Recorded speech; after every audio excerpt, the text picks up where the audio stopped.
Welcome to Leadership Podcast 101, where we deep dive into the minds of the most innovative and inspiring leaders in the business world. Today, we have a very special guest, Mr. Rajesh Kaul, Business Head, Trucks. He has been at the forefront of shaping the trucking industry, driving growth, innovation, and strategic leadership in one of the most competitive sectors. But beyond the impressive titles and career achievements, who is Rajesh Kaul as a leader and as a person? What drives his passion for the trucking industry, and what leadership philosophies have helped him navigate both successes and challenges? In today's episode, we will explore not just his professional journey, but also his personal insights, how he stays motivated, manages stress, and stays ahead of the curve in a rapidly evolving market. We will get a glimpse into his leadership style and what excites him about the future of trucking, and a few fun rapid-fire questions to reveal a lighter side of him. So without further ado, let's welcome Mr. Rajesh Kaul to Leadership Podcast 101. So good afternoon, sir. Good afternoon, Charu. How has your day been going so far, sir, today? Oh, it was an interesting day. Since morning, we've been having meetings and very productive ones. I would say it started with our communication meeting. How are we placed in first 6 months on each of our critical parameters, followed by I did get one slot for presenting how has been my business 6 months. So, there are pluses, minuses, a lot of things. Net, I would say a good one. Great to so hear far. that. It's nice to hear that. So how do you feel being on Leadership Podcast 101, sir? So it is, facing a lady here in front of me, shooting questions, not sure what is going to come next. So won't be wrong in saying that facing challenges, what is going to come next, challenging moments, but at the moment, it's also exciting. Okay, it's exciting in a way to get this opportunity and more people watching, listening, and you get a chance, leverage. Don't worry, sir. You're not sitting on the hot seat while you are. I won't say that. Okay, good. So getting back to understanding one of your favorite topics, as much as I know you, is passion for customers. How do you define that? Okay, for me, you see, passion for customer is about delighting customer, giving delightful experience, and that comes only when you are in active listening mode. Internally, you collaborate well and you provide something meaningful to the customer. See, we are in a situation where entire industry is evolving from what was very basic till very recent, a mechanical version, to now an electronics truck. Okay. So you have to understand the needs of customer. We have come from a background where it was largely transactional selling. For me, you achieve the desired objective when you transform this journey from being seen as a transactional, salesperson to something being treated as a trusted advisor by the customer. So in this journey, it calls for deep engagement with customers at every level, getting to the pulse of every customer, and therefore taking back the right feedback, brainstorming, and delivering what delights the customer. So true. So according to you, what would be the most important trends that you are seeing surfacing today from a future perspective? So if you see, use of technology is most critical one to meet customer requirements, and at the same time, there has to be an element of human touch, right? Personalization, customized requirement meeting what we call as n equal to 1 need, which is every individual customer's need basis the technology adoption level that customer is into, sustainability, sustainable products, Okay, sustainable processes. As a company, we have evolved over, I would say, now I've been close to 22 years. Uh, Big time from what we used to do everything manually to from C0 to C3, and now in the digital era, I would say COVID, mm, in the hindsight, if you see, did teach us new ways of reaching customer. Digital adoption became much faster, and therefore the processes which would, I would say, take much more time is done at a much faster speed. Okay, so there is also a swift response, and I think these are some of the key areas we need to look for very closely. So, according to you, sir, since there's a lot of change that is expected, is happening, and is expected to happen, according to you, what are the key mantras, to make this transformational change a real big success so that we keep going at the strength that we're going and we grow further, stronger? See, Charu, this is a very loaded question. It's not an easy one. So it'll it has to be thought through well. I mean, the mantra which will prepare us to take on big going forward. See, it starts with doing basics right. Okay, I would touch upon something like fostering adaptability. Be clear in your communication and make sure that there is a continuous learning uh, process adopted by each one of us. This entire organization is in that learning mode, brainstorming sessions, understanding what what would customer require after a few years, and therefore what we call as anticipating changes. And uh, and when you anticipate change, the key is about staying agile and embracing innovation. So however small that may be, we have to be in this mindset of innovating every time. You never know, today's niche will be tomorrow's mainstream. So gotta make that change, even though small that is. And and these are all steps towards ensuring that we are future ready organization. Continuing from this, what traits are you seeing that are going to be really successful in the future to come? See, you have to clearly articulate your vision, the changes you desire, and therefore put your strategy in place. Once you've done that, you have to be very adaptable. I'll again and again come back to the basics of adaptability or agility. You have to demonstrate flexibility, resilience. For example, now you're part of our meetings, in many meetings. You see, we are talking about now modular platform. You hear us talking about modular platform in engineering. Why do we say that? We, you know, if you see the changes, what we expect now is that tomorrow a customer wants my product something like this A plus B plus C engine, this drivetrain, this entire uh, axle, this, because my application wants it to be lighter, and therefore that kind of an adaptability.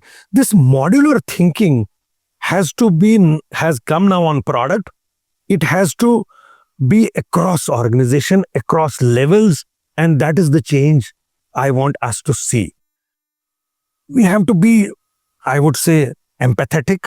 That's one of our key pillars. That is when we talk about our culture, and we have traveled a vast journey around that. But we have to be empathetic towards understanding perspectives of all stakeholders. Okay, I would say something very basic. If you all see, understanding problem well and defining it is half solving. And therefore, if a stakeholder is understood, you show empathy, and believe you me, there would be a larger participation in solving it. Hmm.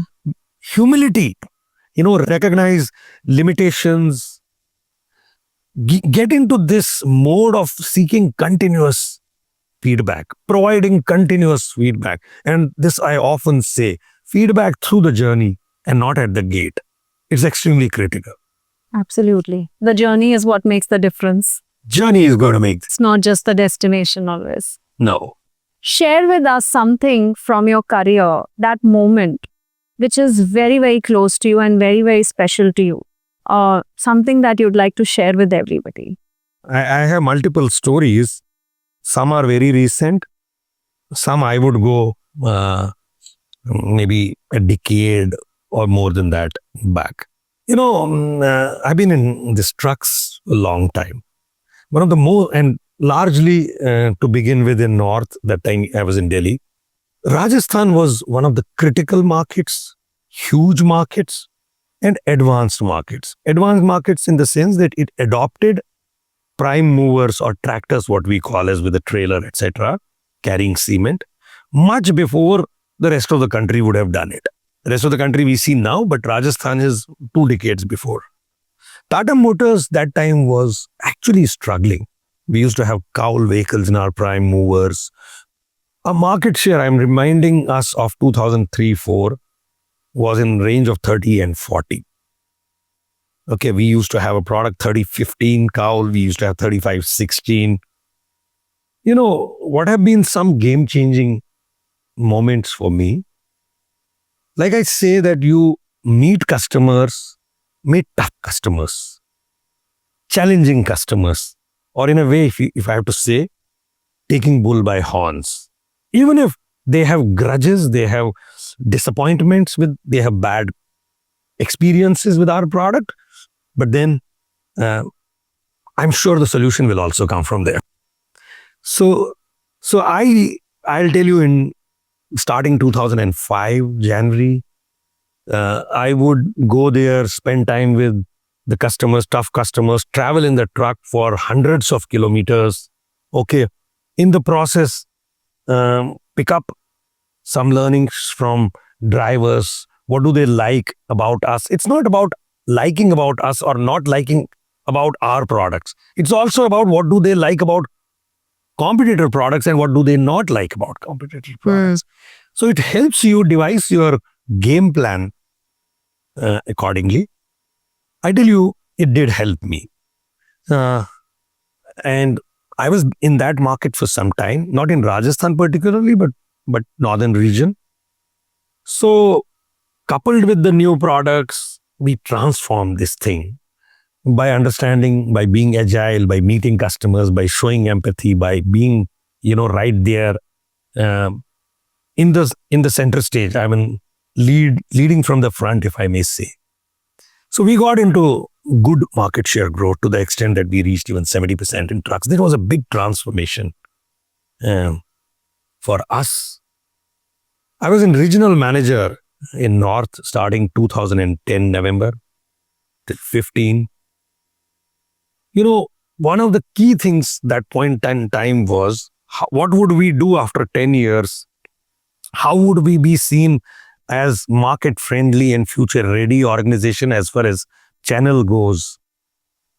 So I would say taking right decisions of network intervention, even though challenging geographies, okay, challenging stakeholders, managing internal stakeholders.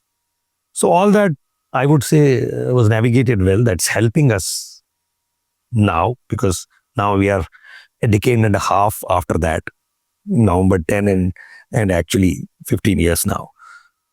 And one of the key transformations, I would say, has been from last 1.5 years, ever since I came into the role of heading this business.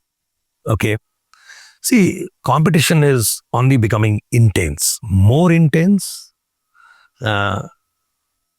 Every rupee to be earned has to be with some innovative solutions, innovative thinking, providing some differentiation to the customer, improving realization is the buzzword these days. Okay. But we have, I would say, over last at least 6 to 7 quarters managed it well. We have transformed from being seen as, just managing transactions to more value-based and premiumization in the product, and therefore selling uh, uh, feature-based selling adoption happening in the sales space. So there's a lot to add to that, but how it happens is typically your firm belief in what you want to drive in the marketplace. If you are convinced and your level 2 is convinced, in the immediate level, it's then only about coaching, empowering, making more collaborative way of working. People may do mistakes. Typically, those who work do mistakes. And if you don't work, you won't end up making any mistakes. So encourage that, encourage decision making. I think these things have helped us as an organization evolve. And you can see the results for us in terms of what I said, realization, and therefore much more tangible attached to that word. I completely abide with what you preach and what you tell us that, always meet the grieved customers, because I make it a point to meet them every month. And the kind of learning that I derive from them, I don't think I'll derive that from any satisfied customer. We'll understand what delights them for sure, but the grieved customers teach us a lot. It's critical to meet customers. We all in the organization have to draw a plan of meeting, spare a day. Okay. In Trucker's journey, that is to understand the broader perspective or our business broadly. But every day in any function you dedicate a day of meeting customer. It'll help. It'll help us more and therefore help us serve them better. I remember once you telling me, because you walk the talk, sir, where you actually rode the truck with the customer and you convinced him the other way around. Once you were narrating a story to me in one of our journeys. Okay. Yeah. That was really splendid to hear. So if I were to ask you, is there any book that you really go back to or you recall a lot because it taught you certain things? Is there any favorite book of yours? You're going to take me many years back. Of late, I'm more of these management books. Okay. But I tell you something very special moment. Okay. I don't know, year would have been some 30 years back, traveling in a train from a station to another station. I mean, those were very tough days. That was not a digital or a mobile era. It was all what you pick up learnings by your meeting customers or experiencing what's going on in the marketplace, adopting that, filtering it, reaching back. I remember once in a railway station in Gwalior, I bought a book called Never Say Yes When You Want to Say No. Amazing. Okay. As the luck would have it, typically in one shot over next 5-6 hours of journey, you don't complete the book. I mean, you take a few days, but I could. It was kind of an infectious for me. See, typically the most or the easiest thing to say is yes, and the toughest thing is to say no. It's about art of saying no. Okay, when you're actually wanting to say no, because most of us, and we are customer facing organizations, or I have been into that job where I had to always meet customers. Okay, even though it would not be B2B, even it may be B2C, but I would meet customers. Now, whether it is about negotiating, it's about demonstrating to them about product and sales, it's about servicing them, it's about meeting their expectations, or what we all often say, satisfying customer, and now there's a new word of delighting the customer. It's critical to know your threshold limit. It talks about in every stage where you have to draw a line. And even in negotiation, what is your threshold limit. Okay. It also talks about how smartly, tactfully, you manage this art of saying no and not saying yes every time when you want to say no. I'm sure a lot of us would want to get our hands on that book now. I would suggest, I don't know if it is, I'm talking 30 years back. I hope there are some copies, or at least the Plenty digital of theirs, version. just Google. It's all a digital era. You will find much more. I know a lot And of us even are more going to start useful doing stuff. it now. Absolutely. So, if you were to go back in time at some point in time of your career, where would you go back, and what is it that you would advise yourself at that stage in your career while you are today here? So, if you look back 20 years back or 15 years back, what is it that you would advise yourself looking at yourself today when you were there yesterday? Charu, the question is very plain and simple, but really it's a deep one. It means a lot. So you're talking about a reflection. Reflection of what worked in your career of maybe close to 33 and a half years now. Reflect what you want to perhaps do more often, or reflect what is relevant even now. So I would clearly say a few things. My sense is anticipating future, anticipating how future would evolve. You may go right, you may go wrong, but you have a starting point and you therefore define a goal for yourself. It works well. It's critical. You have, in any function you are, in any area you are, in any field you have to be very, very naturally, being customer inclined, which means understanding customer needs, what can delight a customer, how you would evolve customers, how would you play a role in customers' journey, in their transformation. Okay. See, in our trade, many customers were small-time businesses some time back, and they have now big fleet operators running hundreds of crores of business or thousands of crores of business, thousands of vehicles. So in this journey, you play a very meaningful role. Stay connected with customers, meet customers, anticipate their needs, show empathy all the times. They can see through. And empathy, all this comes from heart. I tell you, it's not just words. They can see through. So these things help. These help you first to build your, I would say, CV. CV is nothing but your confidence level. It's about how you are able to manage customer requirements, how you are able to take back the feedback and put it on the drawing board and go back to the customer with the right solution, product and solution, and help customer,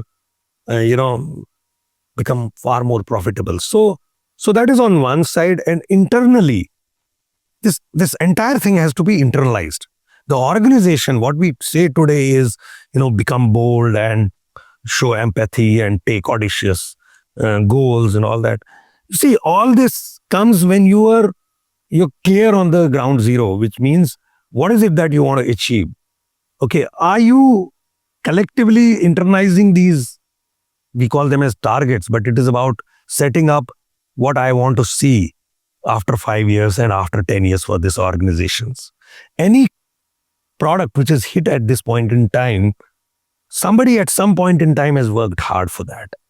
So what is the legacy we are leaving behind by doing something very different, meaningful now, which would become talk of the town after 10 years? So anticipate, being connected, and leave a legacy for yourself. I guess these are the three takeaways for me for sure out of this entire thing. Totally. Big fan. You summed it up well. How would you stay motivated and creative while there is so much pressure? All of us grapple with it today. I would say you'll have to define your priorities well. You have to, focus on the purpose. Hmm. There are two ways to look at it. On one side, you can really think too many challenges, too much of problems, and therefore uh, you have more issues in hand. But then there is the other view, which is embrace problem solving attitude, practice mindfulness, surround yourself with, I would say, creative energy. Let these bad thoughts, negative moment stay away. You know, be more in collaborative mindset. You know, even leverage time pressure. Sometimes deadlines, and constraints can actually fuel creativity, right? And stay aligned with this. Think more quickly and act, I would say, decisively. It's going to be very critical. Um, and of course, all this has to be balanced with calm thinking.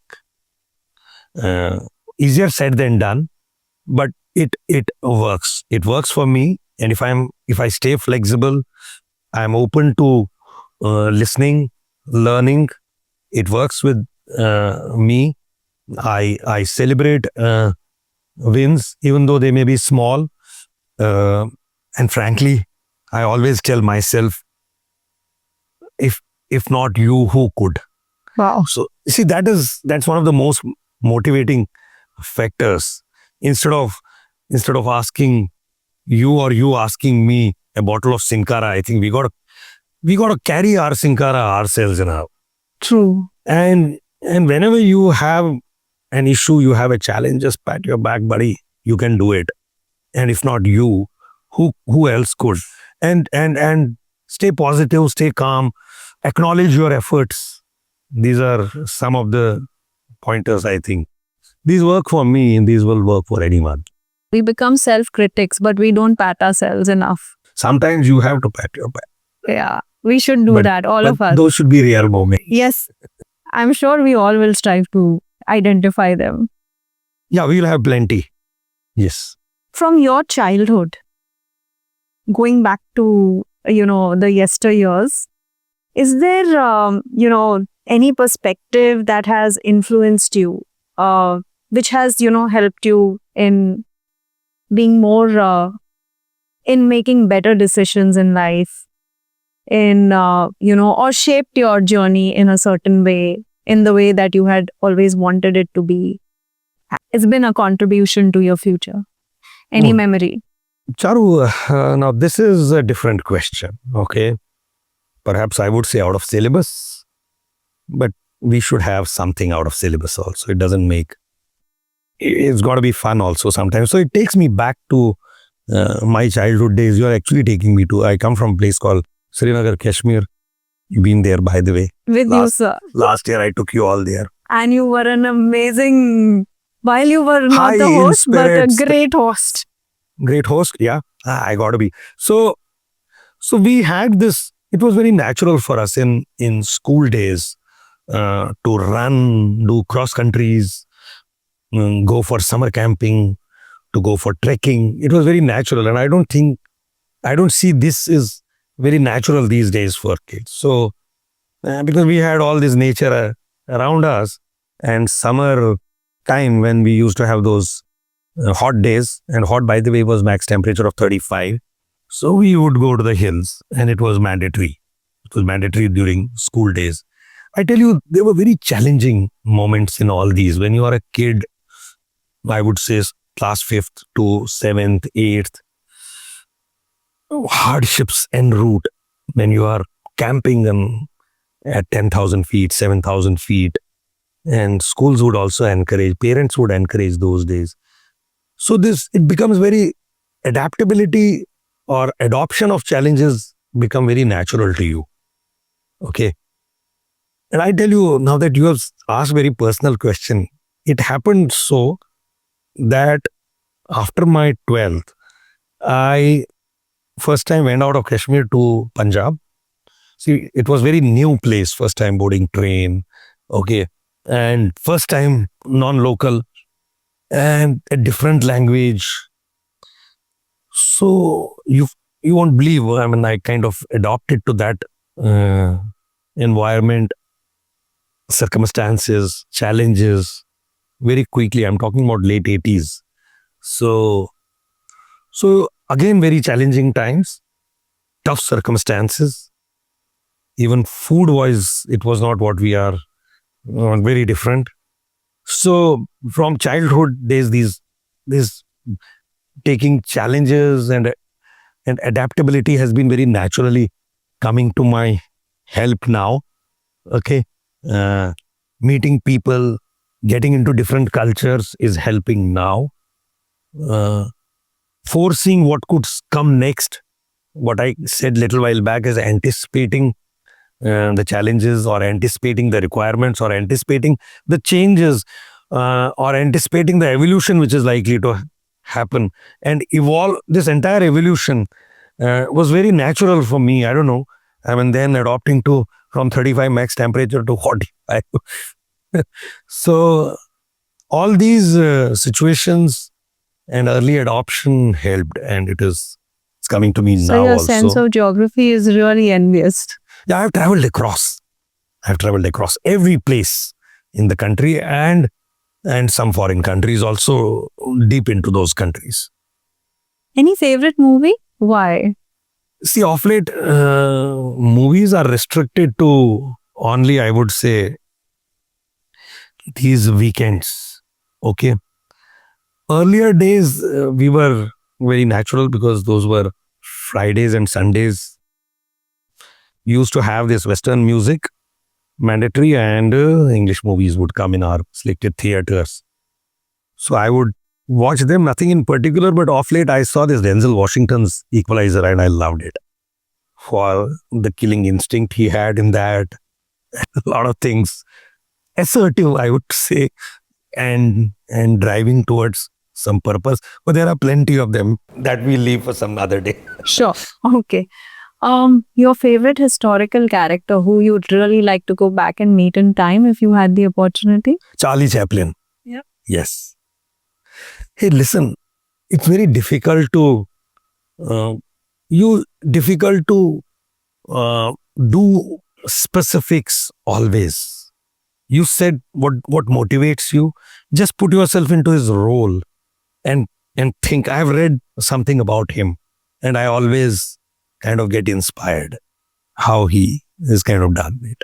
He's really a lovable character, many a times. I found him one. Yes. So now a quick rapid fire. You have been doing that. No, not really. Which is your all-time favorite book? Do not say yes when you want to say no. A movie you can watch any number of times. Diwar.